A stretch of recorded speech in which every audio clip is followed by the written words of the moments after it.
कविता भी सुनते हो, कहानी सुनते हो, गाने सुनते हो ना, गीत भी सुनते हैं, है ना, पोएम भी सुनते हैं इंग्लिश में, हिंदी में उसको क्या बोलते हैं, पोएम को कविता बोलते हैं। तो हम कौन कौन सी कहानियां जानते हैं, देखे कौन कौन सी कहानी अच्छी लगती है हमको। हाँ, बात तो ये बताएगा आपको कौन सी कहानी अच्छी लगती है। हाँ यशस्वी, आप बताओ कौन सी कहानी अच्छी लगती है आपको। क्या? वो तो कविता है बेटा, कहानी कौन सी अच्छी लगती है। हाँ नहीं, वो भी कविता है। अब कहानी में सुनाऊंगा आज आपको, है ना। आज मैं आपको एक कहानी सुना रही हूँ, किसकी, हाथी और एक दर्जी की। हाथी जो सूंड होती है ना, हाथी कैसी, वो वाली, हाथी और दर्जी की कहानी सुनेंगे आज हम, है ना। सब अच्छे से सुनोगे फिर बात को, मानोगे। ठीक है चलो। तो एक बार क्या होता है, एक हाथी रहता है। तो हाथी रहता है, वो क्या करता है, हाथी का काम क्या होता है, वो पानी पीना, खाना खाना। और जब हाथी खाना खाने के लिए, पानी पीने के लिए मार्केट से जाता है ना, बाजार से निकलता है गलियों में से, तो क्या होता है कि वहां पे एक दर्जी की दुकान होती है रास्ते में। हाथी पहुंच जाता है और दर्जी भी रोज उसको क्या देता है, खाने को केला देता है। हाथी दर्जी को क्या देता है, केला देता है। तो वो भी क्या है कि दर्जी की दुकान के पास से निकलता था रोज, उसको पता कि अगर हम आज जाएंगे तो हमको क्या मिलेगा, खाने को केला मिलेगा। तो हाथी समझदार था, जाता रोज, केला मिलता उसको, वो केला खाता और फिर पानी पी के सीधा साधा चला जाता अपने रास्ते से। फिर क्या होता है, एक दिन कि दर्जी कहीं गया हुआ होता है, चले जाते हैं ना अपने मम्मी पापा कहीं जाते हैं, हमको घर पे छोड़ जाते हैं। तो क्या है कि दर्जी कहीं चला जाता है और उसके बेटे को वो दुकान पे बिठा जाता है। उसका बेटा दुकान पे बैठ जाता है, उसको पता नहीं रहता कि हाथी आता है यहाँ पे रोज, वो क्या करता है क्या नहीं करता, अपने पिताजी उसको क्या देते हैं खाने को, क्या नहीं देते। तो क्या है, हाथी दर्जी का बेटा बैठा रहता है दुकान पे। और जब हाथी आता है, कहाँ आता है हाथी, उसकी दुकान पे।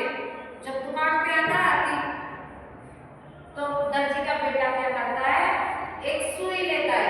और वो बेटा कैसा होता है, शरारती होता है, बिल्कुल शिवलक से भैया की तरह, एकदम नटखट नोटी होता है। तो क्या है, दर्जी का बेटा हाथी की जो सूंड होती है ना, हाथी जैसे अपनी सूंड ऊंची करता है ना केला खाने के लिए दर्जी की दुकान पे आके, तो दर्जी का बेटा उसकी सूंड में सुई चुभो देता है, सुई लगा देता है उसके, सुई लगा देता है। तो फिर क्या होगा, हाथी को क्या होगा, अगर अपने में सुई लगाए तो क्या होगा, दर्द होगा ना, दुख होता है। तो ऐसे ही हाथी को दर्द हुआ और हाथी को बहुत गुस्सा भी आ गया, ये कैसा दर्जी है, वो तो मुझे खाने को देता, खाने को केला मिलता था मुझे रोज। तो वो ये सोचता है कि वो तो मुझे रोज खाने को देता था, लेकिन ये कैसा है जो मुझे ना तो खाने को दे रहा है और ना ही कुछ उल्टा मेरी सूंड में सुई लगा दी।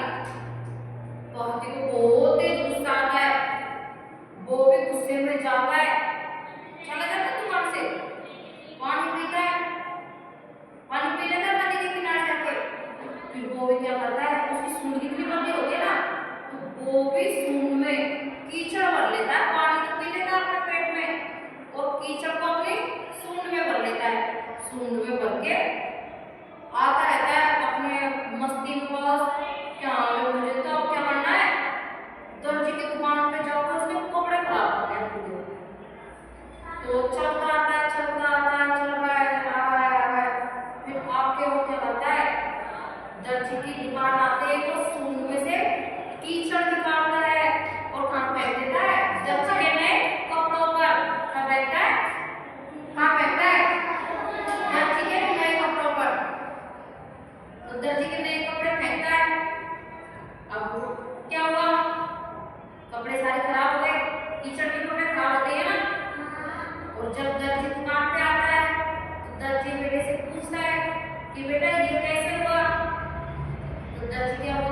क्या बोलता है दर्जी का कि एक हाथी के मैंने सूंड में सुई लगा दी और वो नाराज होके कीचड़ अपने कपड़ों पे डाल गया।